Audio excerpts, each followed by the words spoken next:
Welcome to Growing Worlds, the podcast where we explore the science of exoplanets through conversations with early career researchers on the front line of discovery. I'm Lorenzo.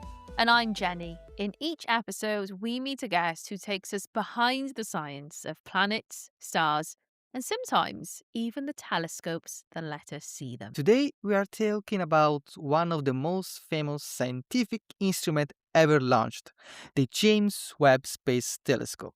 But instead of focusing only on the discoveries, we are exploring the people behind them and what it's actually like to work at the heart of this mission. To guide us through that world, we're joined by Dr Achrène Dyrek from the Space Telescope Science Institute. Achrène, welcome to Growing Worlds. Thank you. Hi. Achrène is an astrophysicist specializing in exoplanet atmospheres. During her PhD at CEA in France, she works extensively on the mid-infrared instrument MIRI on board of the James Webb Space Telescope, helping to simulate and interpret its observation. She is now a postdoctoral fellow at the Space Telescope Science Institute, which is the organization responsible for operating JWST, and her work combines data analysis and instrument expertise to extract precise chemical information from distant worlds. So, Achrène, let us start at the beginning. What first drew you into the world of astronomy and astrophysics? And then how did you get into exoplanets and, the legend that is the James Webb Space Telescope? Yeah, so I am actually an engineer, so everything started, everything started with instrumentation. I am really fascinated with the telescopes and the instruments. I find it amazing that you are able to build something to send it to space and it works in terms of engineering. This is incredible, and that's what I love about the job. And then by working on telescopes when I was younger and at engineering school, on the technical part of the telescopes and the instruments, I discovered astronomy. And I was like, oh, this is even better if we can use those to observe the sky. And among all of the things you can do in astronomy, I find exoplanets really inspiring because we can identify to them. We live on Earth. We try to understand what's going on Earth and in our own solar system. So it's easy to start to imagine what's going on in these other worlds somewhere in the universe. And so, yeah, that's kind of what drove me to astronomy and to where I am now. So did you start with an engineering degree then and then sort of did the PhD in astronomy? Yeah, exactly. So I started with an engineering degree. Then after that degree, I did another master's degree in astronomy because I had no skills in astronomy at all. I could do the engineering, but I didn't know about the astronomy. So Yeah. I did a master's degree at Paris Observatory to learn about astronomy and instrumentation in astronomy. And then I did my PhD. Moving on to the exoplanets and the James Webb Space Telescope stuff. Yes, exactly. So I have a question which you may be able to answer. This is like totally sidetracking now. Lorenzo's going to hate me for doing this, but I'm going to do it anyway. I heard at one point the James Webb Space Telescope had 130 single failure points, Yes. like during its development. Is that Yeah. true? Yeah, it's totally true. It's more than that. It was 300 single failure point. Yeah. It's Ooh.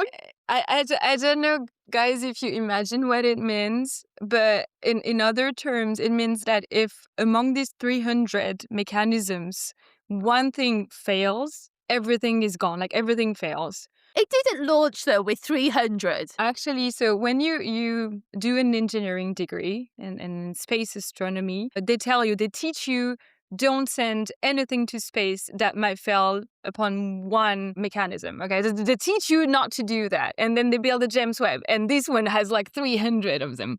With 300 failure points, like potential failure points. Yes, that's exactly what they built. There are not enough fingers to cross for 300 failure points. I know. See, there's a rumor that I heard. Well, first of all, the 130 that I heard was wrong, right? And then the other rumor then was that it was taken down to about 12. But no, clearly all of that is wrong. And actually, it went into space with 300 single failure points. And the crazy part of this is that nothing failed.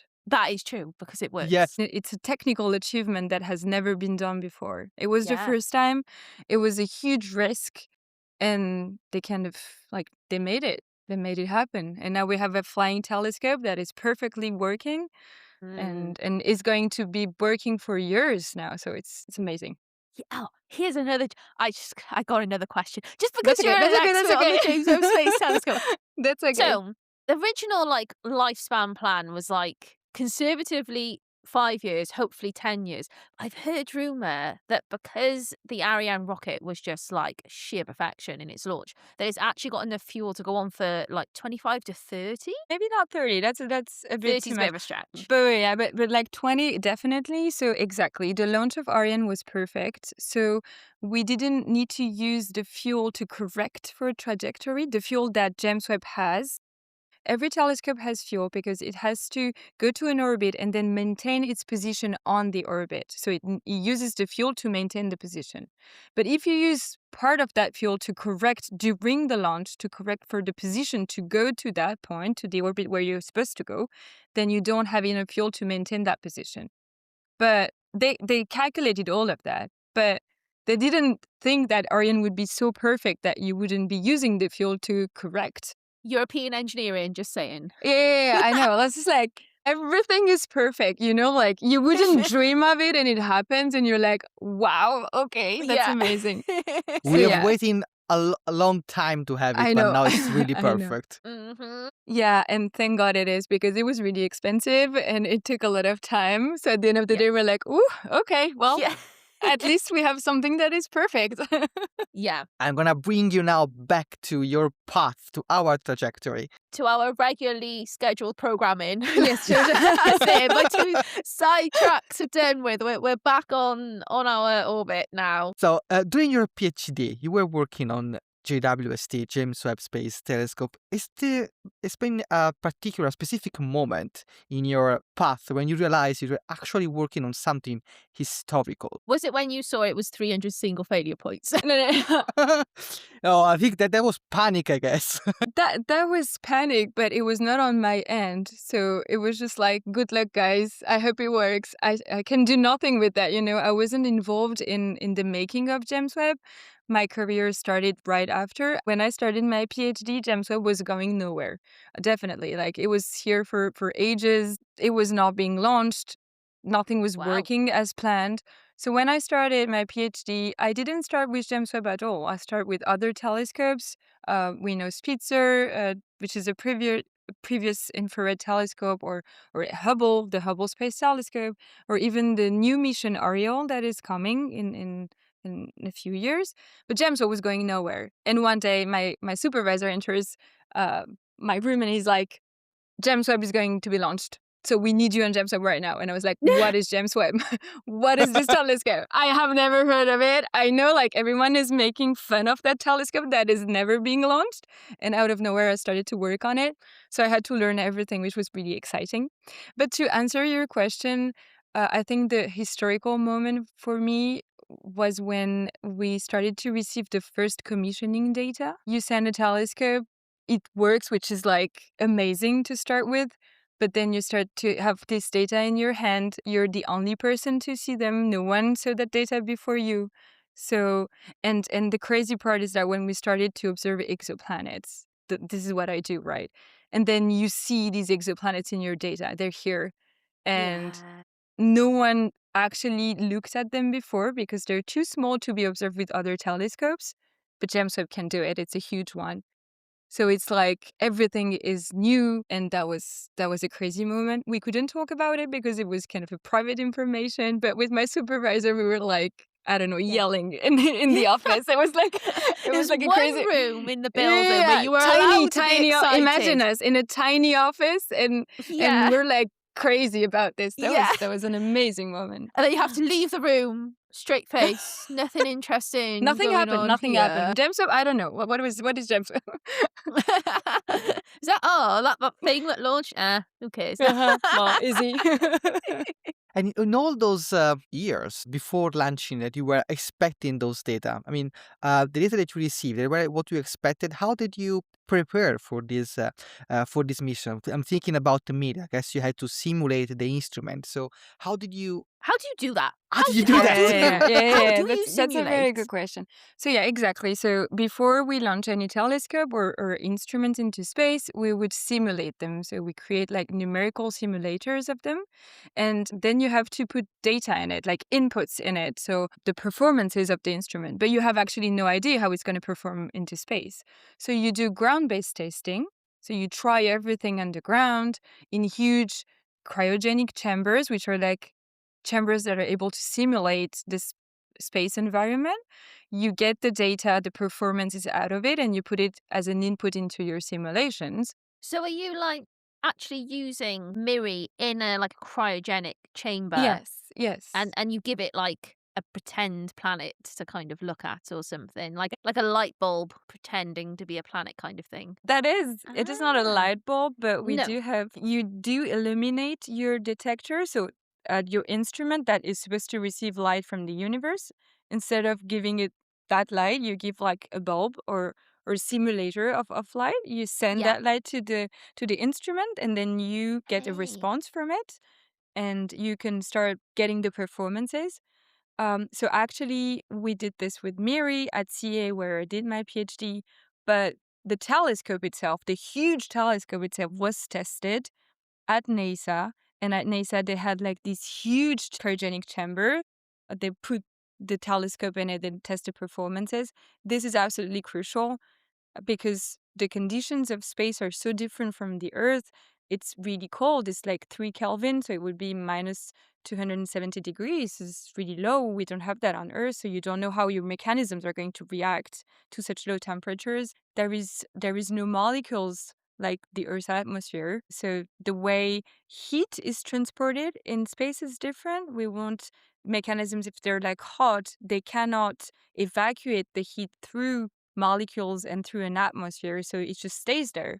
So then it increases temperature, and this is crazy, so you don't want that. So you need to do that. And then we did that, took all this information, put it into our simulators. But for a lot of things, we were wrong. Really? So the reality wasn't matching the simulations? No, for the main aspects, yes, but then for the very specific, tiny performances, then no, we were wrong. But of course we were wrong because space is so different from what we have on Earth, and even if we want to have space on Earth, this isn't how it works, right? But that's okay because we spent 3 months doing the commissioning, which means trying every instrument and trying all the performances, what we call on sky. So using the universe, the observations from the universe to calibrate. And so then from that, you can actually do all of the science that you need to do. Yes, exactly. So now that the telescope is in space, after your commissioning, for example, or even during the commissioning, how do you maneuver the telescope? How do you control it? What is the Space Telescope Science Institute you are working on? What do you do there? So you have to imagine that we have a control room, and it's like in movies. When you see in movies that they launch rockets and they're like all in a room with computers and everyone is seated there and like monitoring what's going on, it's exactly the same thing, but it's the same thing for a telescope that is into space. And so the telescope sends data to us. And we have, I like to call it the space Wi-Fi, but it's not a Wi-Fi, but it's exactly the same idea. It's called the Deep Space Network. It's a specific network for all telescopes that are sent to space. And so we communicate using electromagnetic fields, like using like a Wi-Fi, and Yeah. the telescope is able to send information. We receive it in a control room, and then we are able to send information back. Every aspect of the telescope has a specific computer and someone who is in charge. So Okay. someone would be in charge of the solar panels to provide energy, Mm. to the telescope. Other people are responsible for the temperature. Is the temperature okay? Is it too hot? Is it too cold? Someone else would be responsible for the Miri instrument. Is the instrument doing well? Is the performance bright? Do we have something wrong? So this is how it works. And we have connection with the telescope, not all the time because we have to share the network with other telescopes. So it would be like a couple of hours a day. Okay, to like get Okay. all of the data down. This is the stressful part because sometimes you don't have news from the telescopes or like hopefully nothing happened in the meantime. We have this like small amount of time. We prepare every thing that we want to give the telescope, especially the target list. So all the targets, all the things in the universe we want the telescope to observe, we prepare that list, we prepare the coordinates, and we send this to the telescope. And the telescope has a small computer on board that is able to analyze this data, interpret, and then launch all the mechanism it has to move and point a specific target with the right coordinates, and then launch the instrument that is required to observe. And then it gets the data. The data is stored in the computer and then sent to Earth, So it to is us. sort of, it kind of does it on its own in the sense of you give it the Yeah. instructions, but then it works its way through the instructions until it's done and it gets more instructions. It's amazing. It's It like so is. autonomous. It's yeah, they do actually have built something that is autonomous. And then even more than that, if something wrong happens and we don't see it because it's not the right time where we receive information from the telescope, it is able to go into safe mode, which is like a shutdown of all instruments and only vital part of telescope remain alive. For example, we had this situation. Real story. Ah, yeah, here we go. So right after the launch, we received a hit from a meteorite. So there are a lot of meteorites that we were like hit the telescope, but they're really, really tiny. So it's Yeah. okay. They don't really make damage. But this one was huge. And it actually made an impact on the primary mirror. I So remember it was seeing the like pictures of this. panic. Yes. And so the telescope was like safe mode directly. And then the next morning you wake up and like, oh, my telescope is into safe mode. What happened? It's like, Because this is the way, no. right? Yeah. So, and then you're like, oh my God. And we got really scared because people calibrated that. They were like, okay, so meteorites are not going to be a problem. And then you just wake up the next day and you're like, well, who said that? Because now they're a problem. So yeah, so that's an example. If the telescope gets like really high in temperature for a reason, there's something wrong with the cable or something like that, it would just go into safe mode. And that's amazing because you don't have to monitor it like Yeah. 24 hours a day. You can just let it like Yeah. be, Yeah. and you can go home sleep. That's good. That's the Yeah. good. You know that, like, if something happens, it's fine. It's going to look after itself. Mm-mm. It'll be okay. It's not going to like Yes, damage itself just because it's, like waiting for something to be fixed. exactly. Getting into sticky situations. So, JWST, you sent it instructions. It takes its images, it takes its data, stores it, sends it back. It hits the control room. There are two type of data actually. There is the scientific data that is received and is stored at Space Telescope. We have servers. We store the data on the servers. And then we use algorithms to process the data. So let's say you observe a beautiful galaxy. The data that gets to you from the telescope is encoded in a format that the telescopes can read or we can read, but you cannot read. Uh, but then we have to change the format and convert these data into beautiful images that you can see. And then we store the computed data, the final data, into our computers, and then everyone can access it. Right. So it's not accessed by everyone at the initial stage. It all has to kind of be processed. And then when it's in a workable state, that's when people get it. And then people get it. Some of this data is publicly available immediately. So anyone, I'm saying like literally anyone can go and look at the data. And that's the beautiful part in astronomy, I felt like, because it's available to everyone. But other type of data are proprietary. So the PIs, the investigator that requested time, they will see the data first, and then they have like 1 year to publish the data. And then after that 1 year, you can actually go and look at the data yourself.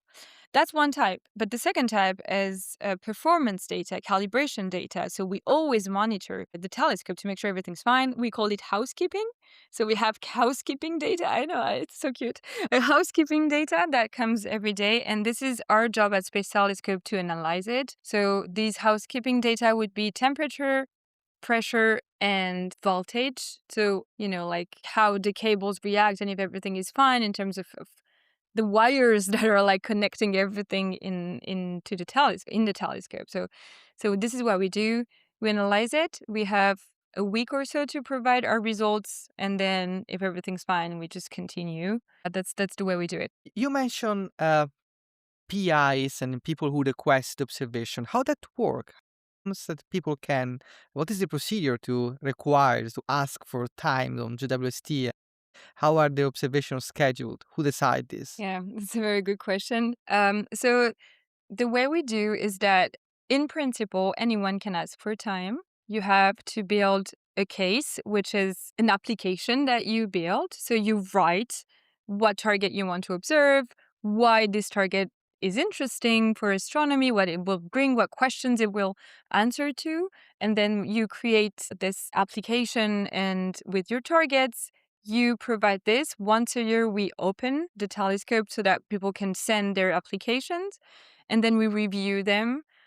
This year, we received more than 1,000 applications. That's a lot. Yeah, it's a lot. So maybe, I don't know if it's a lot in general, but we're not that many astronomers on Earth. And I can tell you this is Yeah. this is a lot of applications because there is not that much time that we can grant. The telescope works all the day, every day, but still 5% would make the cut.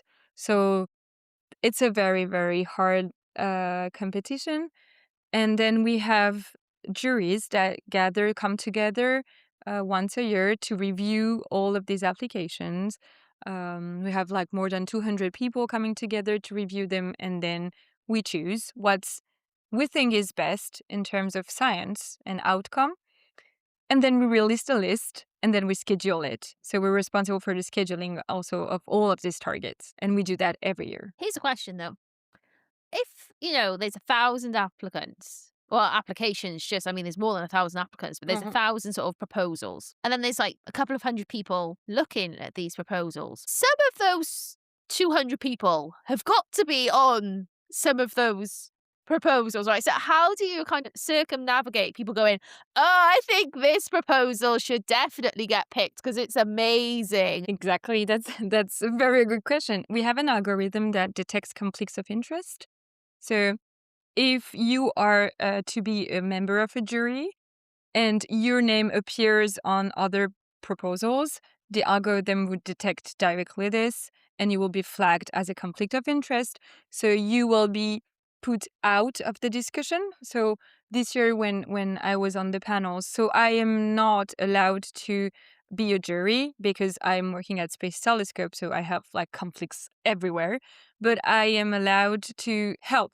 And so I was attending the juries, and every time that someone is conflicted, we require the person to go out of the room. We discuss the proposal, we grade the proposal, and the person can come back. And so this way we don't this is the way we deal with conflicts. Generally, it's like well handled. It's good that there are kind of processes in place. So is the environment at STSCI, is it quite calm and collected most of the time? Or is it just like, oh, the telescope's doing something weird all the time? So now it's really calm, but during commissioning, I was not here all the time, but I've heard rumors that people were just running all over the place. So there is a cupboard in the control room where there are like air mattresses. So people were like sleeping on the floor, but this was only 3 months, and it's kind of okay because this is how it is, right? Commissioning is a very, very intense moment for telescopes. Now it's really calm because the telescope is working very well. But I have a story that I can share. For example, so I am working on the new mode, which means that all the instruments work well, but we can actually do more with some instruments. We didn't use their maximum capabilities because we were starting low. But now that everything's working, we're like, okay, we can push that instrument and do more. And so this is what we're doing right now. But when we started this, we needed to change the configuration of some instruments. So we had to try something new. And when we uploaded this to the telescope, something went really bad. Like the telescope started to have like a temperature increase, crazy increase, and the instrument started to be hot and hot and hot. And we're like, oh my God, what's going on? So Oh, it's great because safe mode, right? The telescope Just knows what it's kicked doing. in. So Yeah. I woke up the next day, the telescope was in safe mode. I was like, okay, well, there's something definitely wrong. And the way the teams handled this so calmly. So we had emergency meetings. Everyone is silent. The person who is in charge is giving roles and tasks to everyone to check what's going wrong. And I think this is how these telescopes work that well, is because it's really calmly and well handled. No one is yelling. No one is going all over the place. And that's how like crisis management is well done, you know. So it took them 1 week to put the telescope back on track, which is kind of a lot of time, I have to admit, but it would have been like a month if everyone was all over the place. It's like taking responsibility for it. Like, we're not blaming anyone. We're not trying to find people that did something wrong. That's not the point. First is to solve the problem. Then we'll start to find like what happened, like who did what. And that is really important, I think. by the book. People being willing to speak up Yeah. and say, oh, that was me. I'm really sorry, because they know that they're not going to get, really bad repercussions. It's, mistakes happen. And sometimes there's just holes in knowledge that you didn't even know were there. Yeah, everyone's just doing their best there. No one can be blamed if they're just doing their best. I totally agree. I think this is why Space Telescope is a very good work environment, because no one feels shameful or bad. We try our best all the time. And if something happens, it's okay. We're a team and we're going to solve this as a team. And then if there are processes that we can put in place to avoid that to happen again, well, we'll do it. But this is like, it happens after. And yeah, that's why it works very well. I love that. Good processes, good teamwork. That's very encouraging. I really like that. Yeah, me too. Now, this is an exoplanet podcast, so I want to bring this back on track once again and Yeah. asking you. James Webb Telescope has been doing a fantastic job on exoplanetary atmospheres. In your opinion, what has been the most exciting result so far? Or with the new mode that you are putting together, what is gonna be the best results okay, gonna do in the future? Spoiler! Yeah, it's amazing what James Webb is doing, and I know I love exoplanets, but in astronomy in general, this is groundbreaking. Like, I have to admit, like, it's amazing. Anyway, so for exoplanets, I think what's amazing I with think James you Webb. are also a little biased here. May I say that? Why am I biased? No, Cannot possibly wonder. we all agree that it's fantastic, but I'm sorry. So yeah, for people who don't know about this internal jokes, yes, obviously when you work on a telescope, there is only that telescope that exists, and you love that telescope, and nothing else matters, which is absolutely not true. But I am indeed biased. So yeah, I think what's amazing with James Webb, with exoplanets, James Webb is a huge telescope. Actually, it's the bigger telescope that has been sent into space. So exoplanets are very, very tiny things. They're like really small compared to galaxies or stars. So you need a telescope like James Webb to get the sensitivity to observe them.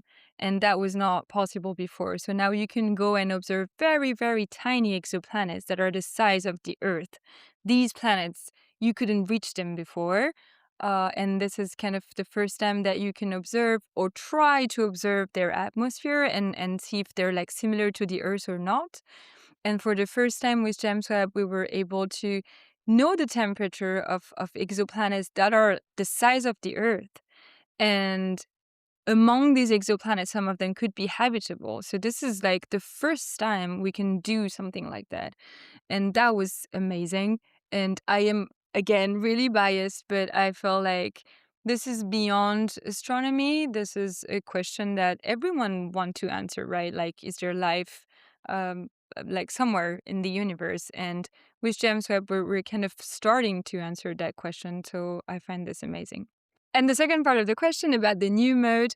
So the new mode, is actually really cool because, well, you have to imagine that when you observe very bright targets, like the sun is really bright, for example, you can really observe it with your eye. Like at some point you'll be like, oh, this is too bright. This is painful. I can't do that.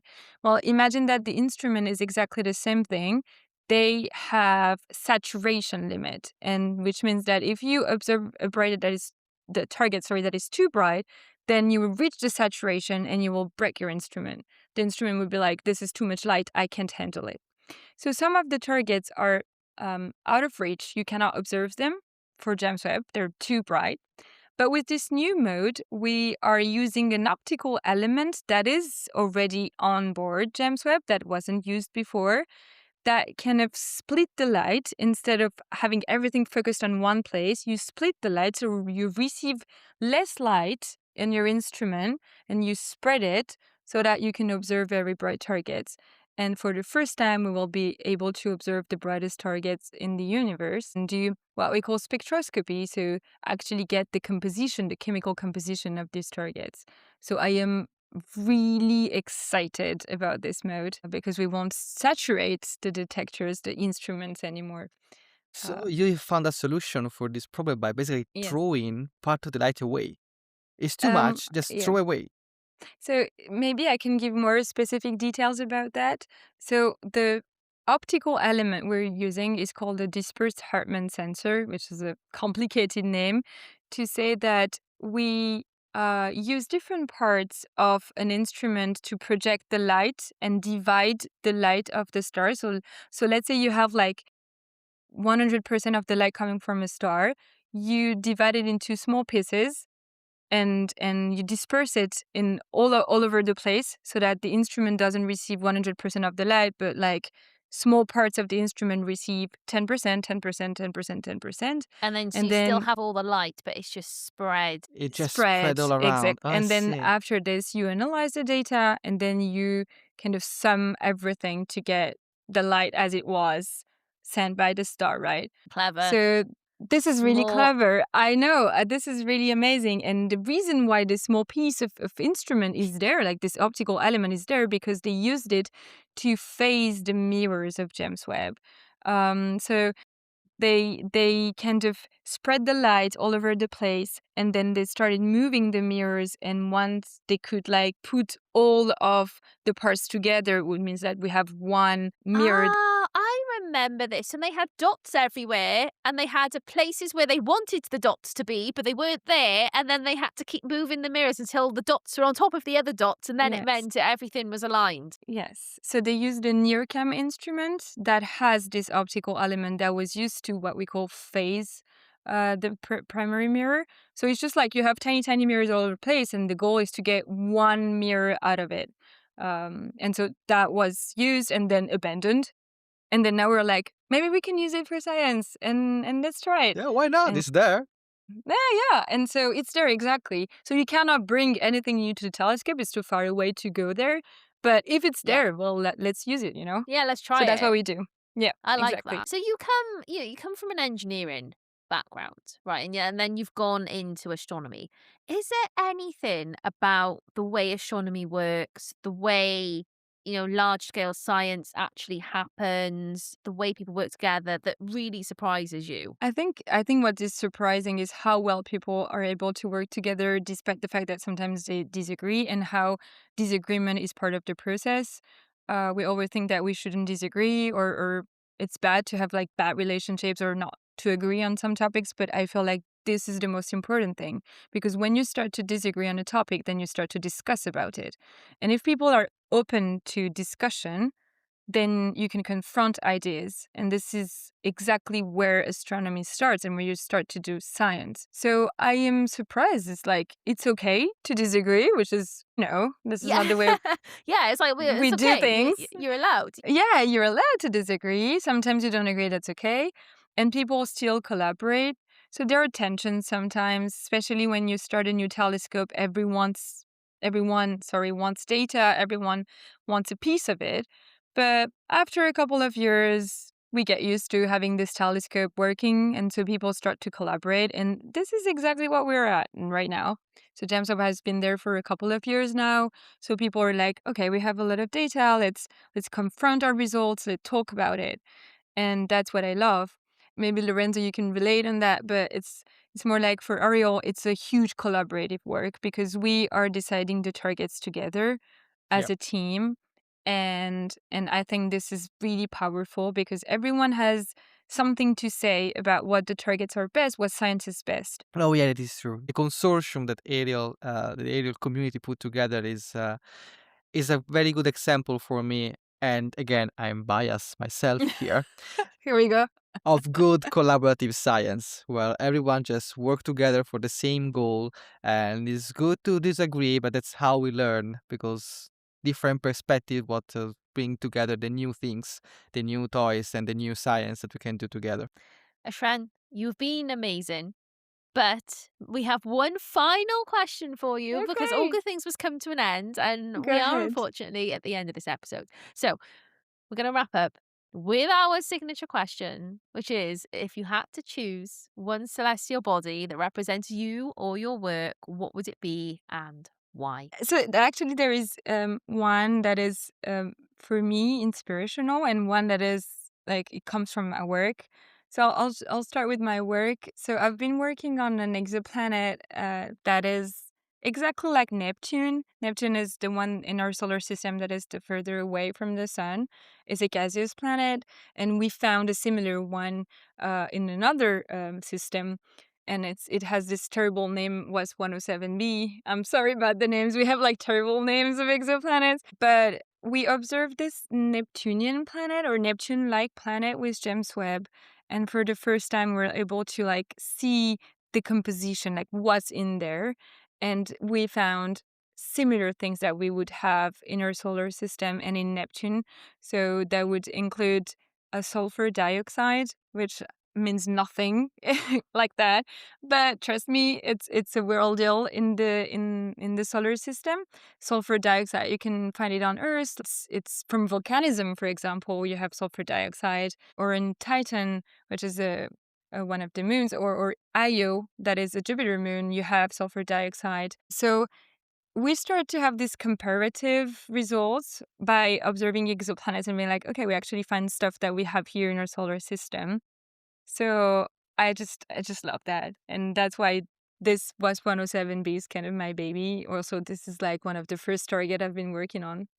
But the one that I love, and it's gonna be really cheesy, it's Jupiter, and I'm gonna explain this. I Um love Jupiter. I know, me too. It's a very cool planet. But it's not just Jupiter, it's Jupiter and the moons of Jupiter. So when I was a little girl, not that little actually, but well, I was younger, um, I understood that you could see planets by eye. So when you look at the sky, you see stars, right? And then they're like shiny dots, and these dots are not specifically like stars, they can be planets. And I was like, wow, you can see the planet by eye. That's amazing. So you can see Jupiter by eye, and then if you use a small telescope, you see like Jupiter and the stripes and the red giant dot, and this is amazing. And then I realized that if you use a bigger telescope, you can see moons. And then in my head, it was like, oh, but you can see stuff that you don't see with your eye, but they exist there. So a telescope is such a powerful tool that it reveals the universe that you cannot see. So there are things beyond what we can see, and only a telescope can reveal that. And that's how I felt in love with instrumentation, because it was like you can build a tool that allows you to see some things that your eye cannot catch. I love that. And it means a lot to me. So I just love the moons of Jupiter because I didn't know they existed, and I could see them. So I'm like, okay, they're Yeah. here. So yeah, it's a bit cheesy, That's a but lovely answer. No, it's a lovely It's answer. a I love really that. lovely Yeah. answer. Yeah. Building okay. telescope because they can bring you beyond. It's fantastic. Yes, exactly. I think we share that love for telescopes, and we understand that, yeah, yeah, you go beyond with them, and this is amazing. Fran, Thank you for taking us behind the curtains of James Webb Space Telescope and showing us both the science and the human effort that make it possible. Thank you very much for having me. I had a very great time with you. And to everyone who has listened, supported, and shared this first season of Growing Worlds, thank you. We'll be back with our season finale next time, sharing our favourite moments and finally, the announcement you've all been waiting for. Which celestial bodies represent us and why? But don't worry, after a short break, we'll be back next season with more stories from the people shaping exoplanet science. And until then, keep looking up, stay curious, and remember, new worlds are growing, and so are the people discovering them.